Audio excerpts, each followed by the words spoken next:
আমাদের একটাই সমস্যা যে আমরা স্বনির্ভর গোষ্ঠীতে আমরা যে দুটো স্কুল মিলে রান্না করি, আমরা ৭৫টা গ্রুপ আছি, সেই গ্রুপের মাঝখানে আমাদের 4 জন মহিলাকে দিয়ে দিচ্ছে, যেটা কিনা আমাদের ওপরে সুপারভাইজার হবে। কিন্তু আমরা চাই না যে আমাদের কাছে কেউ সুপারভাইজার হয়ে আসে। আপনারা কটা স্কুলে রান্না করেন? আমরা দুটো স্কুলে রান্না করি। কতগুলো গ্রুপ? ৭৫টা গ্রুপ। হ্যাঁ, কীভাবে রান্না পান আপনারা? আমরা কেউ মানে 6 বছর 7 বছর অন্তর অন্তর রান্না পাই এক একটা গ্রুপ। এভাবেই রান্না করে আসছে? এইভাবেই আমরা রান্না করে আসছি দীর্ঘদিন ধরে। এখন কি বলা হচ্ছে?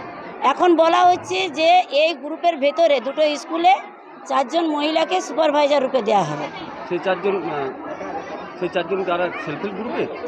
তারাও এই এসএসজি গ্রুপেরই মহিলা, আচ্ছা, কিন্তু তাদের এখনও রান্নায় কাজ জোটেনি, কিন্তু তারা বলছে আমরা ওই কাজটা করব, বা তাদেরকে নিয়েছে, হয়তো নিযুক্তও করেছে, সেটা আমরা জানি না।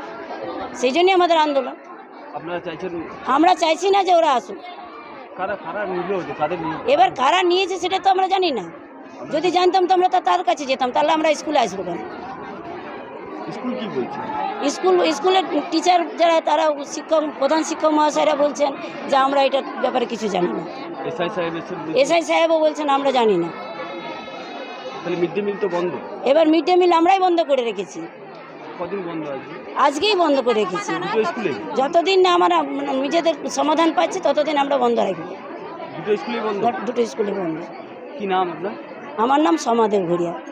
কোন সেলফ হেল্প গ্রুপ আপনার? আমার হচ্ছে শিবানন্দ গ্রুপ।